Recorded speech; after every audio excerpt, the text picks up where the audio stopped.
کفر کی ان دھمکیوں سے ہم کبھی ڈرتے نہیں، ہم کو گئے ہاں ہم کو گئے اجمیر کا خواجہ بچانے کے لیے۔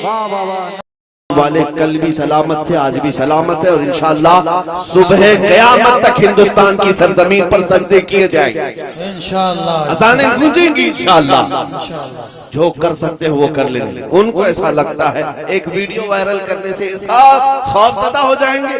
یہی کام تو کربلا کی سرزمین پر یزید نے کیا تھا، یہی کام کوفہ میں عبید اللہ بن زیاد نے کیا تھا، حضرت ہانی بن عروہ کو مار کر کے، حضرت امام مسلم بن عقیل کو مار کر کے گورنر ہاؤس پر لٹکا دیا کئی لاشوں کو، اور سارے کوفہ والوں کو بتا دیا دیکھو میں مار بھی سکتا ہوں، قتل بھی کر سکتا ہوں، ڈر کے اندر ہو جاؤ۔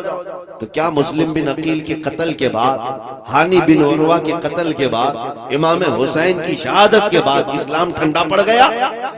اسلام ختم ہو گیا؟ بلکہ اس کے بعد پھر ہمارا یہ نعرہ ہے اسلام زندہ ہوتا ہے ہر کربلا کے بعد۔ سبحان اللہ،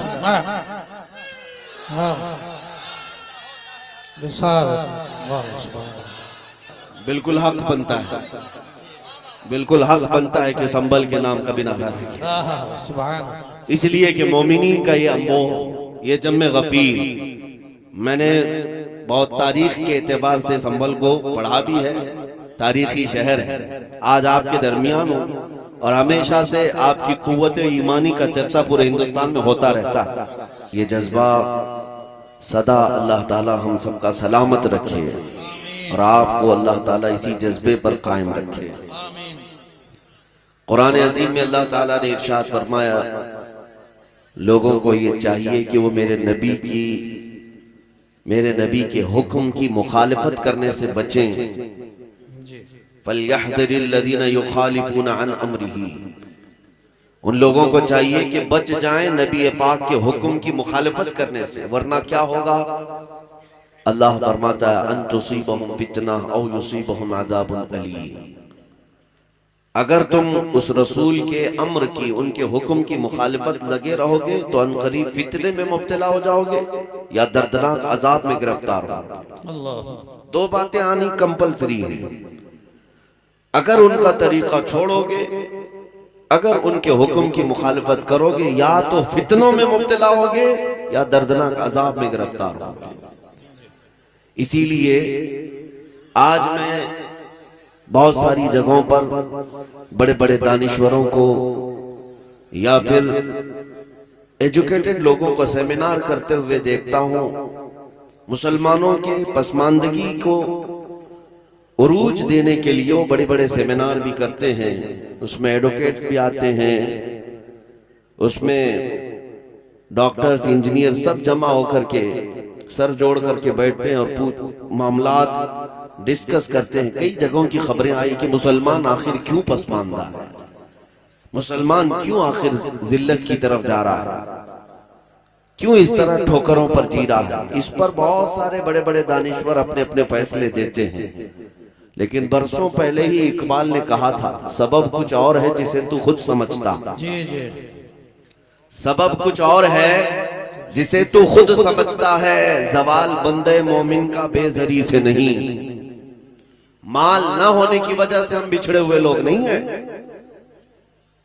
یا پھر ہتھیار نہ ہونے کی وجہ سے ہم بچھڑے ہوئے لوگ نہیں ہیں، حکومت تخت تاج ہمارے پاس نہیں اس لیے بچھڑے ہوئے نہیں ہیں، بلکہ حقیقی وجہ کیا ہے؟ اس کو اقبال نے یوں کہا طریق مصطفیٰ کو چھوڑنا ہے وجہ بربادی، اسی سے قوم دنیا میں ہوئی ہے بے اقتدار اپنی، اور اس کا علاج کیا ہے؟ علاج صرف ایک ہی ہے، ہمیں کرنی ہے شہنشاہ بطحا کی رضا جو، وہ اپنے ہو گئے تو رحمت پروردگار اپنی، نبی پاک صلی اللہ تعالیٰ علیہ وسلم کی رضا یہ عین ایمان ہے، اور مسلمانوں ہماری اصل زندگی بھی یہی ہے۔ آج تو جلسے کا عنوان رکھا گیا ناموس رسالت کی حفاظت کے متعلق، تحفظ ناموس رسالت۔ میں کہتا ہوں یہ صرف جلسوں کا عنوان نہیں، ہر مومن کی پوری زندگی کا عنوان ہے۔ ہر مسلمان کی زندگی کا عنوان یہی ہو کہ تم جی رہے ہو تو نبی پاک کی عزت کی حفاظت کے لیے جی رہے ہو، اور اگر ان کی عزت نہیں تو پھر ہماری اپنی کوئی عزت ہے ہی نہیں۔ آبرو ما زنام مصطفیٰ است، ہم سب کی عزت و آبرو مصطفیٰ کے نام سے ہے۔ ہر چے دری دنیا باد مصطفیٰ است، جو کچھ بھی دنیا میں ہمیں ملا ہے وہ مصطفیٰ کے نام۔ فرسٹ پرائیوریٹی حضور کی ذات، نبی پاک صلی اللہ تعالی علیہ وسلم کی رضا اگر اتنی اہم نہ ہوتی تو صحابہ اکرام رضوان اللہ تعالی علیہ مجمعین میں کوئی اپنی سہاگ رات چھوڑ کر کے میدان احد میں نہیں آ رہا ہوتا۔ جی جی اگر حضور پاک صلی اللہ تعالی علیہ وسلم رضا اتنی اہم نہ ہوتی تو اپنا گھر بار سب لٹا کر کے کوئی صدیق اکبر نہیں آ رہے ہوتے۔ عزیزان گرامی، صحابہ یہ سمجھ چکے تھے، جس کی ترجمانی بریلی کے امام نے کیا تھا، تاجدار اہل سنت امام عشق و محبت نے کیا تھا۔ قرآن تو ایمان بتاتا ہے انہیں، اور ایمان یہ کہتا ہے میری جان فَإِنَّ الْحُبَّ هُوَ الْإِيمَانُ كُلُّهُ أَلَا لَا إِيمَانَ لِمَنْ لَا مُحَبَّةَ لَهُ۔ یا اعلیٰ حضرت نے فرمایا فَإِنَّ الْحُبَّ هُوَ الْإِيمَانُ كُلُّهُ، ان سے محبت ہی پورا ایمان ہے، اور خبردار جس کے سینے میں ان کی محبت نہیں اس کا ایمان ہی نہیں۔ بے شک بے شک۔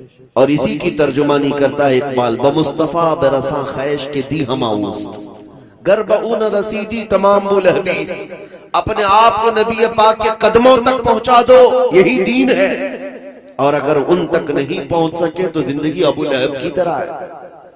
عزیزان گرامی وقار، ہماری اپنی زندگیاں جو ہمیں ملی ہیں وہ کیا عیش و عشرت کے لیے ملی ہیں؟ بہت سارے نوجوان ہماری باتوں کو کڑوا سمجھتے ہیں کہ یہ سخت باتیں ہیں، کیا سب چھوڑ چھاڑ کر کے ہمیں آپ ہی کی باتوں کے پیچھے چلنا ہے؟ ہماری اپنی لائف ہے، ہمیں انجوائے کرنے دیا جائے۔ ابھی تمہاری جوانی ابھری ہے کہ تمہیں دنیا حسین لگنے لگی۔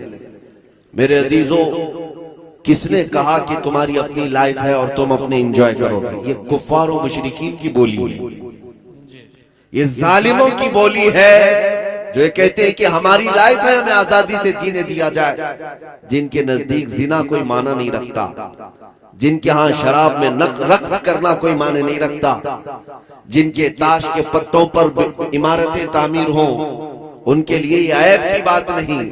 تم تو غلام مصطفیٰ ہو، کہاں ان کی باتیں کرنے لگ گئے کہ یہ لائف ہماری اپنی ہے، ہمیں جینے دیا جائے۔ ابھی جوان ہوئے ہیں، آپ داڑھی کی بات کرتے ہیں، ٹوپی کی بات کرتے ہیں، دین کی بات کرتے ہیں، کہاں آپ ہمیں نمازوں کی طرف بلاتے ہیں؟ بڑھاپا آنے دیا جائے۔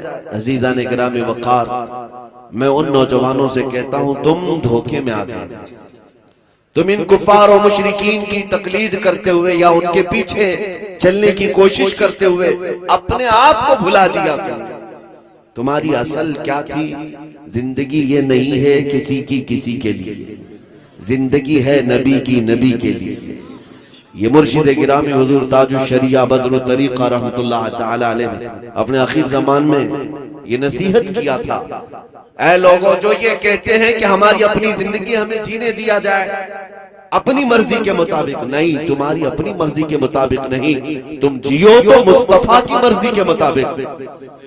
زندگی یہ نہیں ہے کسی کے لیے، زندگی ہے نبی کے لیے۔ نہ سمجھ مرتے ہیں زندگی کے لیے، جینا مرنا ہے سب کچھ نبی کے لیے۔ اور ان کے دادا امام اہل سنت فرماتے ہیں دہن میں زبان تمہارے لیے، بدن میں ہے جان تمہارے لیے، ہم آئے یہاں تمہارے لیے، اٹھے بھی وہاں، ہاں ہمارے پاس جو کچھ بھی ہے یا رسول اللہ وہ سب تمہارے لیے، ہمارا اپنا کیا ہے؟